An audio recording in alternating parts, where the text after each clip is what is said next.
The contract was simple: eliminate Chinedu within 7 days and receive more gold than you've ever seen, which Adanna had accepted without question, just like she always did. But as she stood outside his hut on the seventh night, the poison ready in her hand, she couldn't move. Behind her, footsteps approached in the darkness. Her client was coming to confirm the job was done. She had seconds to decide: complete the mission that would make her rich beyond dreams, or save the man who had unknowingly stolen her heart.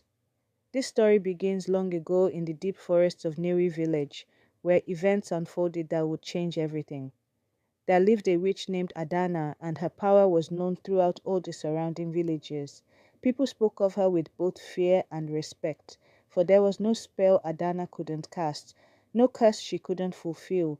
Adanna was 25 years old, but her heart was as cold as a winter night. Her grandmother Ezina had introduced her to the dark arts at a very young age.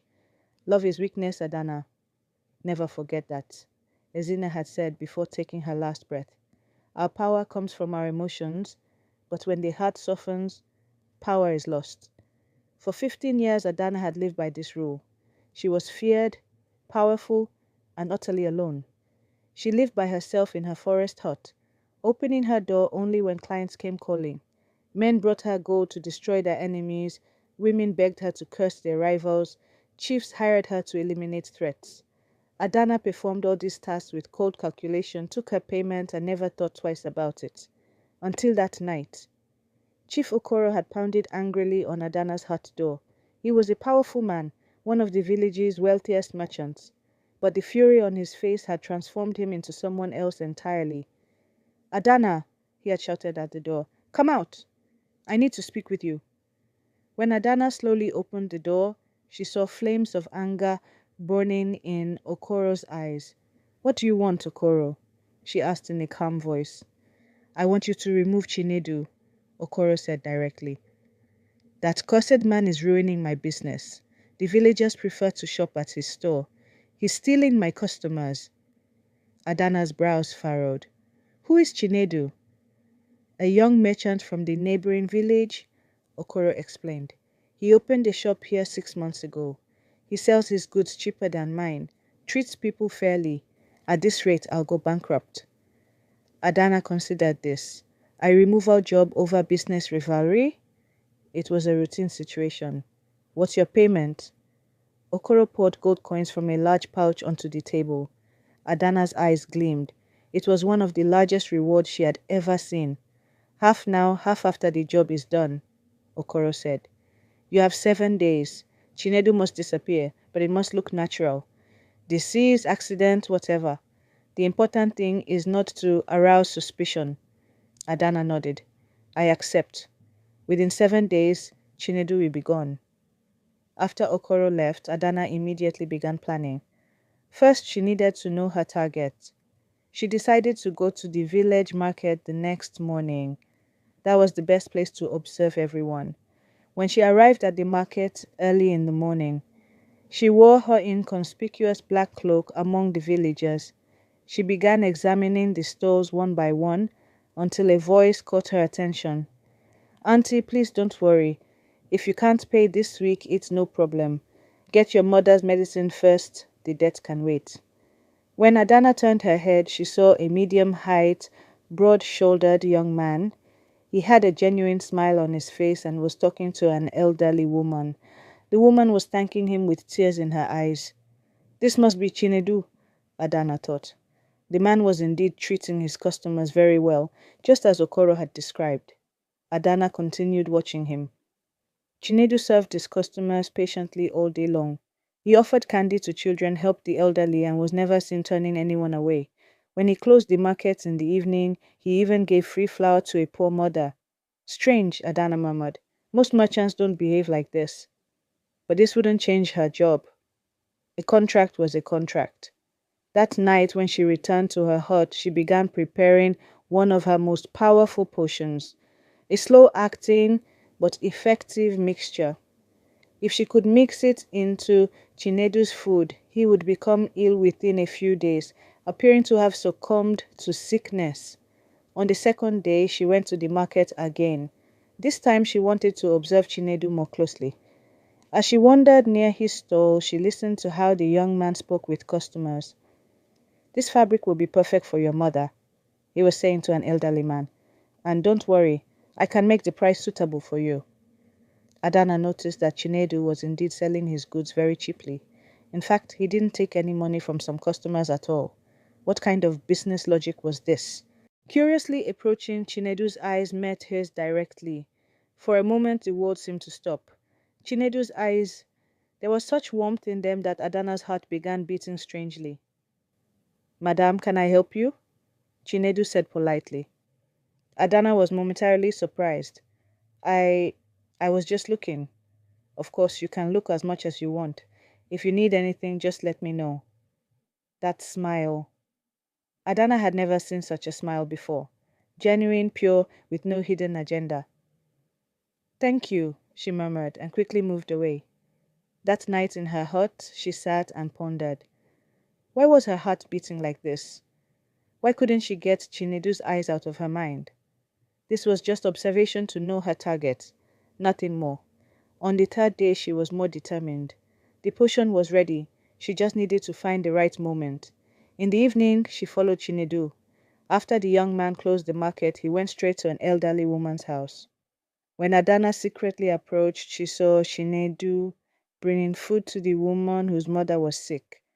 The woman was bedridden, and Chinedu was patiently feeding her. "Mother, what did the doctor say?"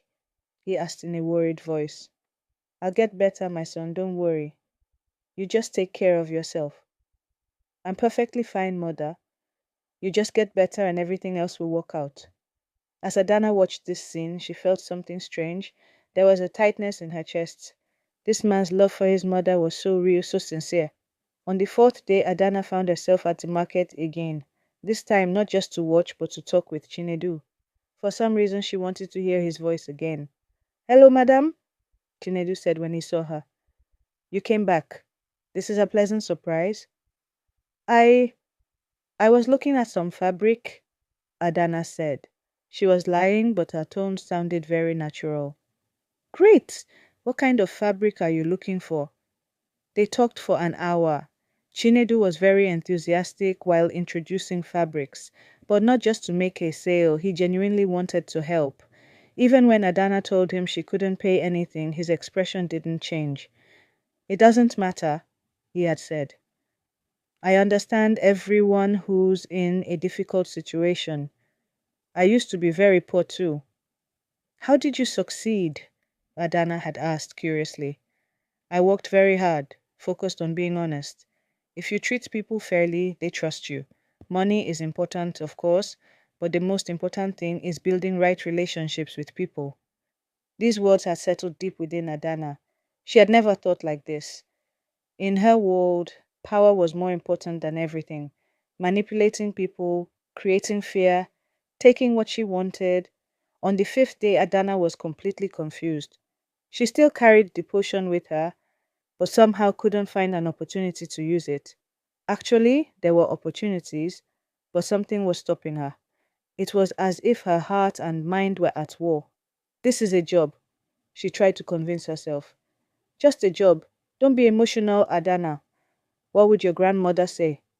But when she thought about it, her grandmother's words no longer seemed as convincing as before. She had said love is weakness, but Chinedu's love for his mother didn't look like weakness. On the contrary, it made him strong. On the sixth day, Adanna made a big decision.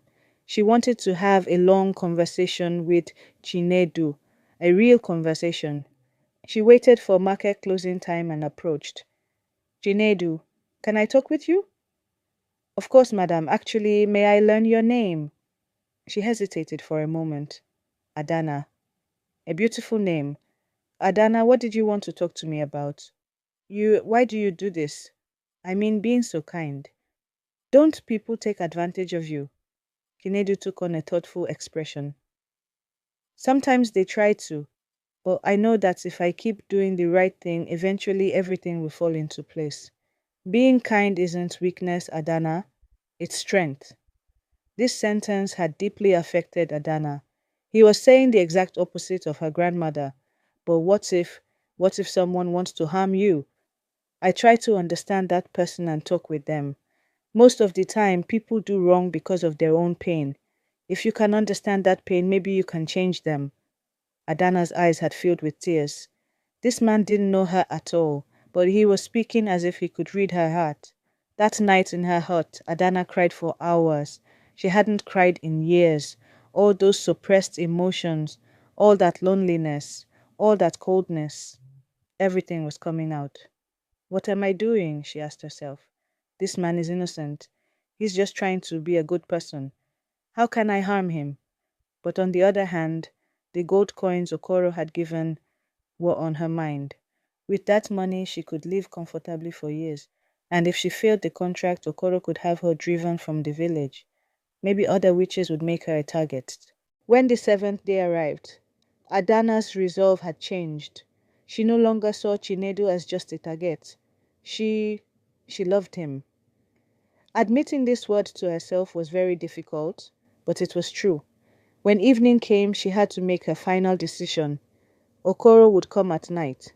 With the potion in her hand and love for Chinedu in her heart, Adanna stood in front of his hut. As she walked toward the hut door, she heard footsteps. Okoro was coming. Her heart was beating wildly. Tonight you must decide, Adanna, she thought. Either take the money and complete the task, or change everything. Just then news came that Chinedu's mother had become very ill. She was in critical condition, and Chinedu needed to be with her. If Chinedu disappeared, the old woman would suffer alone. No, Adanna whispered. This cannot happen. Okoro's footsteps were approaching. Adanna made a quick decision. She poured the potion on the ground and ran to Chinedu's house. Chinedu, she shouted. You're in danger? Chinedu was surprised. Adanna, what happened? They paid me to harm you, but I love you. Leave this place. Chinedu's eyes widened. Are you a witch? Yes, but not anymore. Everything changed after I met you. That night, Adanna and Chinedu fled the village together. Okoro sent men to find her, but they couldn't. They built a new life in a distant village. Adanna gave up dark magic and lived an honest life with Chinedu. She learned that love was not weakness, but the greatest power. Years later, the former witch used her old abilities only to help people. She healed the sick, found the lost, brought peace. Chinedu's mother recovered, and they built a large family together. Adanna had finally learned that true power comes from love, compassion, and kindness. This story teaches us that no one is born completely evil. Everyone has a seed of goodness in their heart. It just waits for the right person to help it grow. If you enjoyed this story, please like the video, comment what you learned from the tale, and don't forget to subscribe to the channel for more enchanting tales just like this one. Thank you.